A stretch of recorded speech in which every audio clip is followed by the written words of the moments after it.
नमस्कार, मैं दीपक शर्मा, मेरे यूट्यूब मंच पर आपका स्वागत है। दोस्तों, अभी तक आप दिल्ली और बिहार में चुनावी झलकियां देख रहे थे, लेकिन अब आप देश की सबसे भयानक इलेक्शन वॉर देखने जा रहे हैं, चुनावी जंग देखने जा रहे हैं जो बंगाल में लड़ी जा रही है। और ये एक ऐसी जंग है जहां पहली बार चुनाव आयोग के तोते उड़े हाथ से और बीजेपी, मोदी शाह की बीजेपी वाकई प्रेशर में है। अब मोदी का सारा सिस्टम क्यों प्रेशर में है, इसकी वजह सिर्फ एक है, ममता बनर्जी, जो मोदी से दो दो हाथ करने के लिए सड़कों पर उतर आई हैं, बंगाल की सड़कों पर उतर आई हैं और हजारों का काफिला उनके साथ चल रहा है। और भरी महफिल में, पूरी भीड़ में माइक लेकर ममता बनर्जी मोदी को चैलेंज दे रही। आज तो उन्होंने गजब ही कर दिया। उन्होंने कहा कि अगर बंगाल में उन्हें छेड़ा गया या बीजेपी ने उन पर कोई हमला करा तो वो पूरे देश में बीजेपी की ईंट से ईंट बजा देंगी, नींव हिला देंगी। सुनिए बंगाली में क्या कह रही हैं दीदी। আমাকে আঘাত করলে আমি সারা ভারতবর্ষ হিলিয়ে দেব, এটা মাথায় রেখো। और इससे पहले इसी बंगाल की सड़कों पर चलते हुए ममता बनर्जी ने इशारों में मोदी शाह को चैलेंज देते हुए कहा था कि जो उनसे टकराएगा चूर चूर हो जाएगा। अभी भी हमारा देश का नारा है, इसको जो टकराएगा चूर चूर हो जाएगा। अब दोस्तों, बंगाल में जो थोड़ी सी अजीब बात है, जो बिहार में, दिल्ली में, महाराष्ट्र और हरियाणा में नहीं थी, बंगाल इस कड़ी में पहला ऐसा राज्य है जहां ऊपर का चुनाव का सिस्टम भले ही मोदी शाह के हाथ में हो या इलेक्शन कमीशन के हाथ में हो, लेकिन जो चुनाव का राज्य का सिस्टम है, नीचे का जो सिस्टम है, बेस है, वो ममता बनर्जी के हाथ में। ममता बनर्जी के हाथ में सरकार के, राज्य सरकार के बीडीओ हैं, बीएलओ हैं, डीएम हैं, एडीएम हैं, कप्तान हैं, पुलिस है, थाने हैं, कचहरी है। सारा सिस्टम जो राज्य का है वो ममता बनर्जी के हाथ में। ऊपर का सिस्टम भले ही मोदी शाह के हाथ में। इसीलिए ममता बनर्जी लगातार सड़क पर चलते हुए मोदी शाह के सिस्टम को चुनौती दे रही हैं। और बीजेपी इस सिंगल इंजन स्टेट में थोड़ा घबराई हुई है। बौखलाहट आप देख सकते हैं। जब एक मुख्यमंत्री कहती है कि आग लग जाएगा, देश टूट जाएगा, देश के नींव को हिला देंगे, भारतीय जनता पार्टी को छोड़ा नहीं जाएगा, हमारे ही कार्यकर्ताओं के खिलाफ उकसाया जाता है। बंगाल में न जाने कितने भारतीय जनता पार्टी के कार्यकर्ताओं को मारा गया है, मौत के घाट उतारा गया है, उसके बाद भी मुख्यमंत्री इस प्रकार की भाषा का प्रयोग करती है। अब दोस्तों, यूं तो पश्चिम बंगाल में 294 सीटें हैं विधानसभा में और हार और जीत के कई कारण होते हैं, लेकिन यहां पर बंगाल में खासकर एक बड़ा प्रमुख कारण है जिस पर अमित शाह का भी फोकस है, ममता बनर्जी का भी फोकस है। अमित शाह चाहते हैं कि ये जो 100 से 120 सीटें हैं इन 294 में, जहां मुस्लिम वोटर बड़ा असरदार है, जो आप कह सकते हैं कहीं ना कहीं मुस्लिम वोटर डिसाइसिव है, जहां पर उन सीटों पर फोकस बीजेपी कर रही है और कोशिश है कि ज्यादा से ज्यादा घुसपैठियों के नाम पे, बांग्लादेशियों के नाम पे मुस्लिम वोट काटे जाएं। जो खेल आपने दिल्ली में देखा या महाराष्ट्र में देखा या बिहार में देखा, इस तरह का गेम प्लान है गुजरात लॉबी का। और ममता बनर्जी का प्लान है कि इन 120 सीटों में अगर वो अपना वोटर बचा ले गई तो फिर उन्हें कोई मात नहीं दे सकता। इसीलिए ममता बनर्जी इस वक्त 3 बातों पर फोकस कर रही हैं। पॉइंट नंबर 1, ममता बनर्जी का जो काडर है, यानी पार्टी के जो कार्यकर्ता है, और यहां पर एक चीज मैं कहूंगा, ये कांग्रेस के कार्यकर्ता नहीं है, ये किसी और पार्टी विपक्ष के कार्यकर्ता नहीं है, ममता बनर्जी का काडर है। आप कह सकते हैं एक तरह से एक आर्मी है, एक सेना है काडर की, जो कुछ भी करने को तैयार है। तो ममता बनर्जी ने पार्टी का पूरा काडर झोंक दिया है कि भाई वोट चोरी ना होने पाए, वोट ना कटने पाए। और खासकर जो फोकस है वो इन्हीं 120 सीटों पर है। और पॉइंट नंबर 2, ये भी बड़ा इंपॉर्टेंट है जहां ममता बनर्जी फोकस कर रही। मैंने दोस्तों पहले भी आपसे कहा था कि चुनाव की जो ऊपरी मशीनरी, टॉप मशीनरी जो है, इलेक्शन कमीशन कह लीजिए या टॉप अधिकारी कह लीजिए, वो जहां मोदी शाह के हाथ में है, वहीं जो निचली मशीनरी है, नीचे की जो मशीनरी है, वो राज्य सरकार के हाथ में होती है। राज्य सरकार ममता बनर्जी की है। तो जो BLO हैं या BDO हैं, ब्लॉक डेवलपमेंट ऑफिसर हैं, डिस्ट्रिक्ट मजिस्ट्रेट हैं, जिन्हें आप रिटर्निंग ऑफिसर कहते हैं, SDM है, ये जो सारा जो अधिकारियों का ताना बाना है, ये ममता बनर्जी के हाथ में। चाहे वो आप BDO कह लीजिए, चाहे BLO कह लीजिए, चाहे शिक्षक कह लीजिए, यानी जो एग्जीक्यूट करते हैं, जो फॉर्म भरते हैं वोट के, काटते हैं, जोड़ते हैं, ये फौज ममता बनर्जी की है। और इस फौज को ममता बनर्जी ने पूरी तरह से मोटिवेट कर रखा है। और पॉइंट नंबर 3, ममता बनर्जी पहली ऐसी शख्स हैं, पहली ऐसी नेता हैं विपक्ष की जो खुलकर कह रही हैं कि भाई गुजरात लॉबी की गुंडागर्दी से डरना नहीं। और शायद अपने काडर का उत्साह बढ़ाने के लिए, नेताओं का, उम्मीदवारों का, या जो जिनको अब टिकट मिलेगा उनका उत्साह बढ़ाने के लिए ममता बनर्जी बतौर मुख्यमंत्री खुद सड़कों पर उतर रही हैं, सड़कों पर चल रही हैं, पदयात्रा चल रही है, सीट सीट, हर सीट से गुजर रही हैं, हर कस्बे से गुजर रही हैं, मोटिवेट कर रही हैं। अब दोस्तों, अगर आप 2024 लोकसभा के बाद के जितने भी विधानसभा चुनाव हुए, अगर आप देखते हैं सरसरी तौर पर, तो जैसे हरियाणा है, लोकसभा के तुरंत बाद हुआ था, हरियाणा में मोदी और शाह ने मिलकर, या सिस्टम ने मिलकर, कांग्रेस के नेता भूपेंद्र हुड्डा को, यानी कांग्रेस जो जीत रही थी, शिकस्त दे दी उसको। महाराष्ट्र में अगर आप देखें तो उद्धव ठाकरे, शरद पवार, कांग्रेस राहुल गांधी को हरा दिया। दिल्ली में केजरीवाल को हरा दिया। बिहार में तेजस्वी और राहुल की चुनौती को ध्वस्त कर दिया। क्या बंगाल में ममता बनर्जी को हरा पाएंगे मोदी और Shah? That is a big question. अब अगर मैं पिछली बार की बात करूं, तो पिछली बार 2021 में जब चुनाव हुए थे, तो अमित शाह ने कहा था कि जिस तरह से हमने 2019 जीता और बंगाल में शॉक दिया ममता बनर्जी को, ऐसा ही शॉक हम विधानसभा में देने जा रहे हैं। और अमित शाह ने घूम घूम के ऐलान किया था कि 200 सीटें आ रही, 200 सीटें आ रही। लेकिन जिस दिन नतीजे आए, 200 छोड़िए, 100 छोड़िए, अमित शाह को यानी बीजेपी को 77 सीटें मिली और ममता बनर्जी को 215।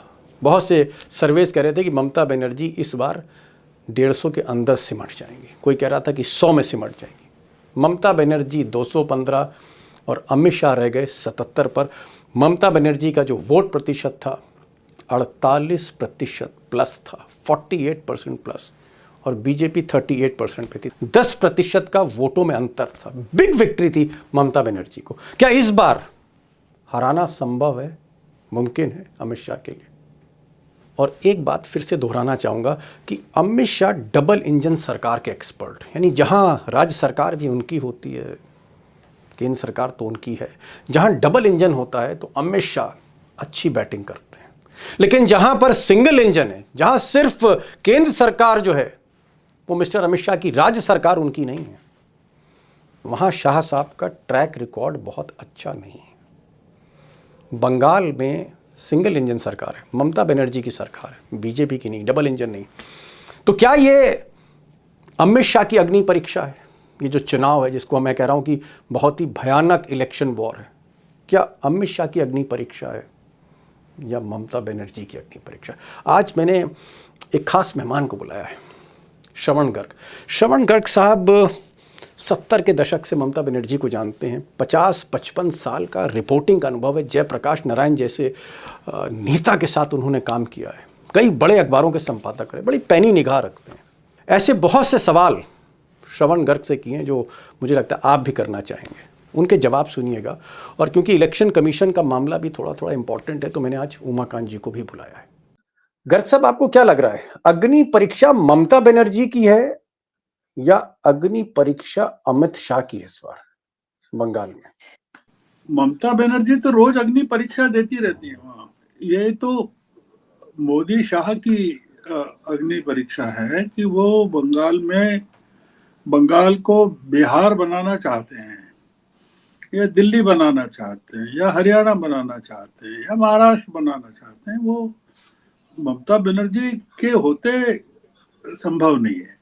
दूसरा ये कि शाह साहब का और मोदी जी का जो खौफ गुजरात में है, वहाँ के पूरे राज्य पर, एडमिनिस्ट्रेशन पर, उससे ज्यादा ममता बनर्जी का है पूरे बंगाल पर। तो इसलिए ममता बनर्जी से कोई देश में कोई मुकाबला ही नहीं है कि यहाँ पूर्व में ममता बनर्जी और साउथ में स्टालिन, ये दो नेता ऐसे हैं कि जिनसे जीतना बीजेपी के लिए बहुत मुश्किल है। ममता बनर्जी को डराना या उसको बिहार बनाने की कोशिश करना बहुत उसके, क्योंकि एक तो जैसा आपने भी कहा, कोई डबल इंजन तो है नहीं जी बीजेपी के लिए। अब कहीं डबल इंजन नहीं है, केवल असम को छोड़कर। और वहाँ जैसे केरल में नहीं है, तमिलनाडु में नहीं है, बंगाल में नहीं है। अब दिक्कत का काम है मोदी जी के लिए पूरे भारत में। नहीं तो गर्ग साहब, ये जी। आप जो डबल इंजन पे फोकस कर रहे हैं कि साहब वहां बंगाल में डबल इंजन नहीं है, तमिलनाडु में डबल इंजन नहीं है, मतलब डबल इंजन होता है तो क्या हो जाता है? अमित शाह के लिए क्या काम आसान हो जाता है? आप देखिए बंगाल बिहार में कैसे काम आसान हुआ, हरियाणा में कैसे काम आसान हुआ, दिल्ली में कैसे काम आसान हुआ, महाराष्ट्र में कैसे काम आसान हुआ। और जो आपने बताया कि इलेक्शन कमीशन ने चिट्ठी लिखी पुलिस के कमिश्नर को, वो कमिश्नर क्यों को। लिखी? वहां तो नहीं लिखी, बिहार में तो कभी नहीं लिखना पड़ी। बिहार में तो बाहर की पुलिस, बीजेपी के राज्यों की पुलिस को भेजा गया। बाहर के इलेक्शन कमीशन ने बाहर के आईएएस अधिकारियों को भेजा वहां इलेक्शन के लिए। बंगाल में संभव नहीं है। बंगाल तो बहुत, ये देखिए इन्होंने, ये जिसको कहते हैं ना हाथ जला लिए अपने, जिस जी तरह से ये करना चाहते हैं। और वो मतलब वहाँ बीजेपी का कोर हिंदू वोटर जो है वो भी ममता बनर्जी का जो शासन है उससे खौफ खाता है। इसलिए सब व्यापार धंधे वाले लोग हैं, बनिए माहेश्वरी और जी तमाम लोग हैं। तो वो इसलिए ये जो अ, आप देखिए, एक चीज देखिए कि ममता बनर्जी ने रिक्वेस्ट की या मांग की इलेक्शन कमीशन मिले, उनके वो प्रतिनिधिमंडल टीएमसी का मिले, इलेक्शन कमीशन तैयार हो गया। इलेक्शन कमीशन ने कहा 5 लोग आएंगे, उनने कहा नहीं हम 10 भेज रहे हैं, तो 10 सांसद जा रहे हैं मिलने के लिए। तो ममता बनर्जी को कहाँ दबाएंगे? तो इसलिए, और दूसरा एक आप और सोचिए कि पिछले लोकसभा चुनाव में, 2024 के चुनाव में इतना जोर लगाया बीजेपी ने, क्या हुआ? उनकी सीटें 18 से घट के 12 रह गई बीजेपी की, और टीएमसी की 22 से बढ़ के 29 हो गई। और अब जो ममता बनर्जी क्या कह रही हैं कि अगला लोकसभा चुनाव होने दो, हम दिल्ली की सत्ता से बीजेपी की रवानगी कर देंगे। जी तो इसलिए ममता बनर्जी से ये जो टकरा रहे हैं ना, इसके जी कई पहलू हैं। गर्ग साहब, ये बात सही है कि आज की तारीख में पूरे देश में, करोड़ों का देश है और हजारों संपादक भी हैं यहाँ पर, आप जैसा एक्सपीरियंस जो 50 साल से बड़े बड़े अखबारों में बड़े बड़े नेताओं को आप कवर कर रहे हैं, जयप्रकाश नारायण के साथ आपने काम किया, जो जिसे कहते हैं कि नेहरू के बाद अगर कोई सबसे बड़ा नेता हुआ पिछले 70-75 बरस में तो जयप्रकाश थे। तो मैं आपसे एक सवाल पूछ रहा हूँ कि आप हर नेता को बहुत करीब से देखते हैं, क्या ऐसा क्या है ममता बनर्जी में जो अखिलेश यादव में नहीं है, उद्धव ठाकरे में नहीं है, भूपेंद्र हुड्डा में नहीं है जो हरियाणा के मुख्यमंत्री थे कांग्रेस के, या फिर केजरीवाल में नहीं है, या अखिलेश यादव में नहीं? ऐसा क्या है ममता बनर्जी में कि वो मोदी शाह घबराते हैं इनसे? सड़कों की नेता है, आपने देखा ना, जी सड़कों की नेता है वो, सड़क पर नेतागिरी करती है। बहुत सिंपल कपड़े साड़ी पहनती है, बहुत गरीबी में के मतलब आम आदमी की तरह रहती है ममता बनर्जी। और वो उन्होंने तृणमूल कांग्रेस को बनाया है, कांग्रेस से टूट कर वो जब गई, उन्होंने अपनी पार्टी बनाई, तब खड़ा किया पार्टी को और सीपीएम को खत्म किया वहाँ, पूरा का पूरा कांग्रेस को खत्म किया बंगाल में। और आज भी 4 नवंबर को भी जो पदयात्रा निकाली थी, आप देखिए कैसी पदयात्रा थी, और अभी फिर निकाल रही हैं पदयात्रा वो। आप मुझे एक नेता बता दीजिए जो ममता बनर्जी की तरह पदयात्रा निकालता हो, सड़कों पर घूमता हो, जनता से जिसका संवाद हो, तो ये ममता बनर्जी बहुत इस मामले में देश में कोई नेता नहीं, मैं आपको एक चीज ये बता रहा हूँ, उनकी टक्कर का राहुल गांधी भी नहीं है। तो मतलब आप क्या इसलिए कहना चाह रहे हैं, फाइटर है, फाइटिंग बहुत स्पिरिट है उनके अंदर। बहुत बड़ी फाइटर है वो आपने जयप्रकाश नारायण का नाम लिया, वो उनकी कार के बोनट पर चढ़ गई थी, वो जब अच्छा। जेपी वहां गए, हाँ जेपी वहां गए थे कलकत्ता में, तो उनकी कार के बोनट पे चढ़ गई थी। तो वो इस ओ तरह माय की गॉड। लड़ाकू नेता है। तो इसलिए बंगाल से सीपीएम को खत्म करना बहुत बड़ा है, क्योंकि मैं जब कलकत्ता गया था जेपी के साथ एक बार, तब वहाँ 70s में 74 में गया था, शायद 74 अच्छा। 5 74 में, तब बड़े बड़े नेता हुआ करते थे वहाँ जो सीपीएम के हुआ करते थे। आज कोई नेता नहीं है वहाँ सीपीएम का। सीपीएम है पर पावर में नहीं है, तो पावर में तो तो सीपीएम एक ममता ही है। बनर्जी को आप कब से जानते, कब से आप मतलब उनको फॉलो कर रहे हैं नहीं नहीं, पत्रकार वो के तो तौर पर? एनडीए गवर्नमेंट में थी, इनके वाजपेयी साहब के हुकूमत में थी, जी। रेल मंत्री थी, और वो वो उनका कहा टालने वाले अगर कोई रेल मंत्री थे तो उनको वहीं से कलकत्ता से कहती थी कि आप इस्तीफा दे दीजिए। तो वो ममता बनर्जी का जो काम है वो, जैसे मैं आपको एक चीज कहूं कि वो मोदी से ज्यादा बहुत मोदी से बड़ी डिक्टेटर है, ये कह सकता हूँ। ओके ओके भाई, जरा लखेड़ा साहब, मैं तो इलेक्शन कमीशन ही की बात आपसे करूंगा।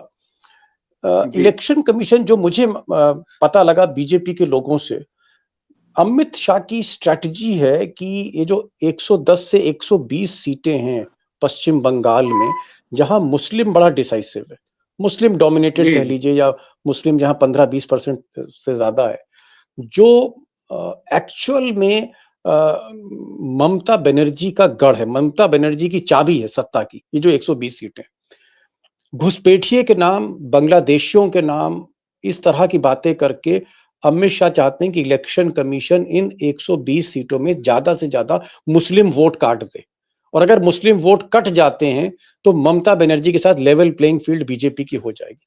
क्या इलेक्शन कमीशन वोट काटने में बिहार की तरह या महाराष्ट्र की तरह कामयाब होगा, या ममता बनर्जी के हाथ में ही सारे कर्मचारी हैं, बीडीओ हैं, डीएम हैं, ये काम मुश्किल है, वोट काटना, ममता के वोट काटना? लकड़ा सर। देखिए दीपक जी, जो बड़ा मुद्दा है वो ये है कि बीजेपी और इलेक्शन कमीशन दोनों मिलकर के बंगाल पर फतेह की स्ट्रेटजी काफी समय से बना रहे हैं। जब बिहार शुरू किया उन्होंने, तो पहले से उन्होंने बंगाल का रोड मैप भी बिहार के साथ शुरू कर दिया जी। था।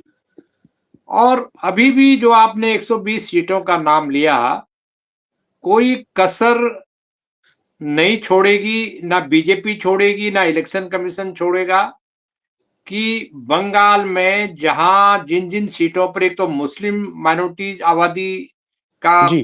पॉपुलेशन है, उनके बिना काम नहीं चलता, कोई पार्टी उनके बिना जीत नहीं पाएगी। एक तो वो टारगेट पे है, लेकिन जो अल्टीमेट बंगाल और बिहार में ये है, ये भेद है कि बिहार में तो इन्होंने सोपड़ा साफ कर दिया अपोजिशन का। बंगाल में ये पूरी कोशिश करने के बाद भी 8-10% डेंटिंग से ऊपर जा नहीं पाएंगे। ओके। और जहां 60-70 हजार का 60 हजार का एक जीत का रेशियो है तृणमूल कांग्रेस का जिन सीटों पर, वहां ये ज्यादा 15 कम करेंगे, 45 से 60 से 45 तक ठीक। करेंगे, इससे ज्यादा वो कर नहीं पाएंगे। क्योंकि उसकी वजह यह है कि ममता बनर्जी 365 दिन में 360 दिन डे एंड नाइट काम करती हैं, जो भारतीय जनता पार्टी के बस की बात बंगाल में नहीं है। दूसरा, उसका जो कैडर है, वो कैडर राउंड द क्लॉक काम कर रहा है, उनकी मशीनरी राउंड द क्लॉक काम करती है। उनकी मेरी जो असेसमेंट है कि उनकी ममता बनर्जी की मशीन कभी सोती नहीं है। ये रेलगाड़ी की तरह दिन रात काम करती रहती है। भारतीय जनता पार्टी वाले भले ही सो जाए।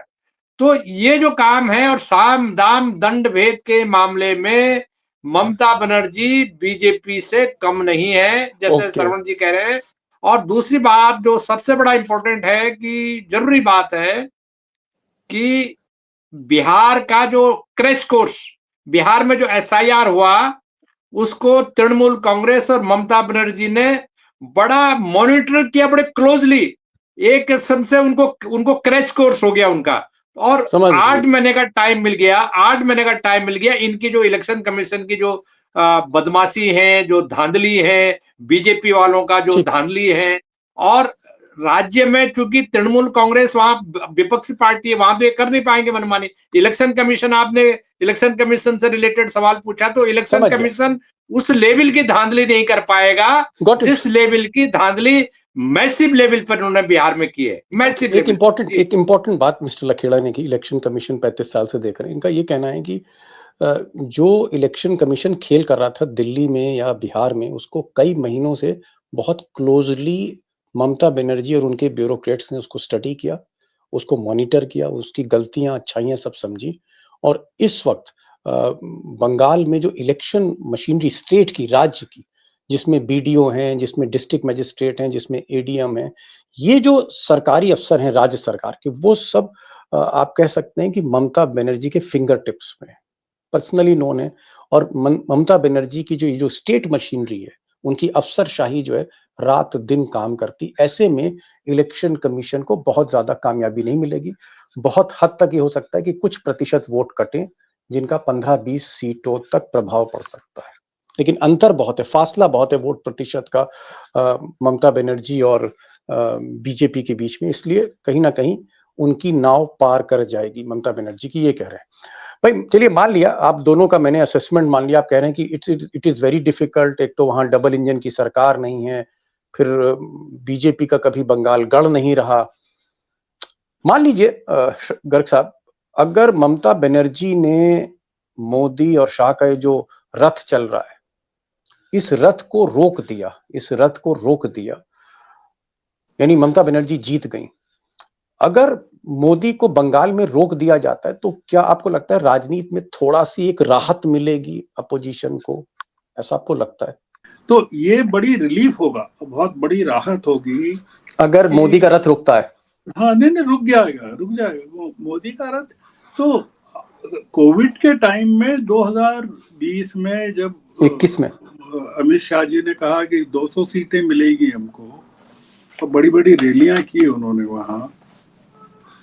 और हमारे इंदौर के बड़े बीजेपी के जो नेता हैं कैलाश विजयवर्गीय, वो वहाँ प्रभारी थे। उन्होंने इस तरह का माहौल बनाया था कि ये तो 200 सीटें मिलने वाली है। उसमें उसके बाद से कैलाश विजयवर्गीय कभी गए नहीं वहाँ बंगाल में, उस पराजय के बाद से। तो इसलिए ये जो बीजेपी को 2020 का जो सदमा लगा है ना, बावजूद इसके नंदीग्राम में ममता हार गई थी और बाद में उपचुनाव में जीती वो। इस ममता को समझना बहुत मुश्किल काम है। मतलब ये बीजेपी जो मानती है कि इस देश में अगर कोई लोकतंत्र को या बीजेपी को चेक कर पाएगा, तो वो दक्षिण में स्टालिन कर पाएंगे, क्योंकि विंध्याचल के पार उस बीजेपी को घुसने नहीं देंगे। और सर ईस्ट पूरब में ममता है। और अब आप देख रहे हैं ना महाराष्ट्र में क्या हो रहा है, फडणवीस और शिंदे के बीच में युद्ध चल रहा है जी तरह। अब आप सोचिए कि बीजेपी महाराष्ट्र को नहीं संभाल पा रही है, तो बंगाल को क्या संभालेगी? चलिए गर्ग साहब, एक सवाल थोड़ा सा मैं उल्टा कर दूं, क्योंकि देखिए राजनीति में कुछ भी हो सकता है इस दुनिया में।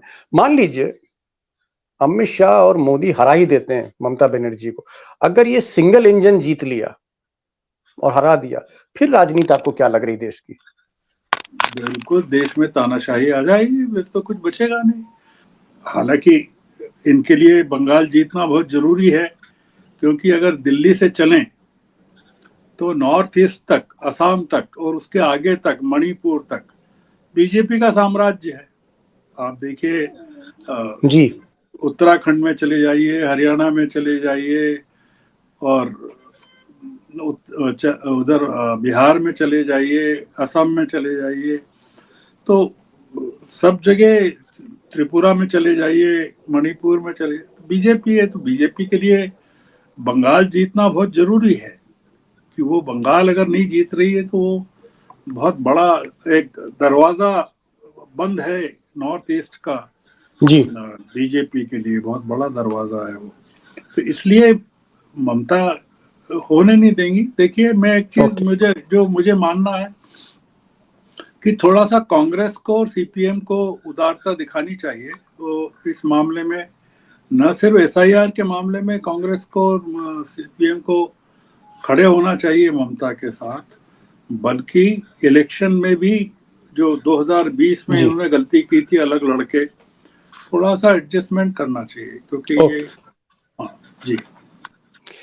एक सवाल, मैं आखिरी सवाल लूंगा लखेड़ा साहब से, लेकिन एक लास्ट मैं सोच रहा हूँ क्वेश्चन में पहले गर्ग साहब से करूँ।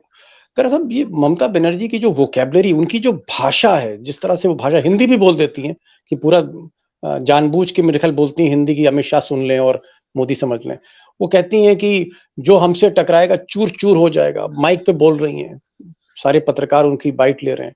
फिर आज मैं देख रहा था उनका बयान, उन्होंने कहा कि अगर कुछ यहाँ गड़बड़ किया मेरे साथ तो मैं पूरा हिंदुस्तान हिला दूंगी।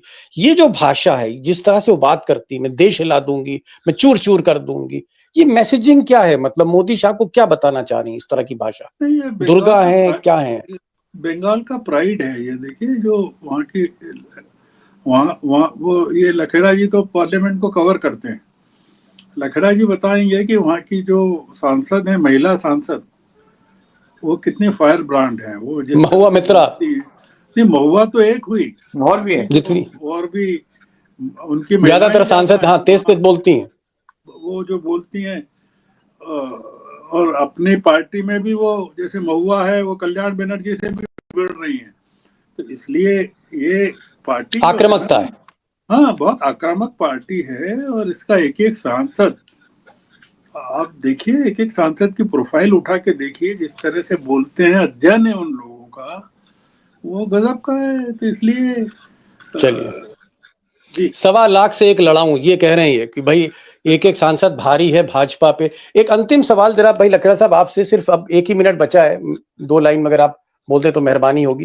क्या आपको लगता है कि ज्ञानेश कुमार के लिए, जो शाह साहब के बड़े करीबी रहे, चीफ इलेक्शन कमिश्नर है, इनके लिए राह आसान है बंगाल में या राह मुश्किल है?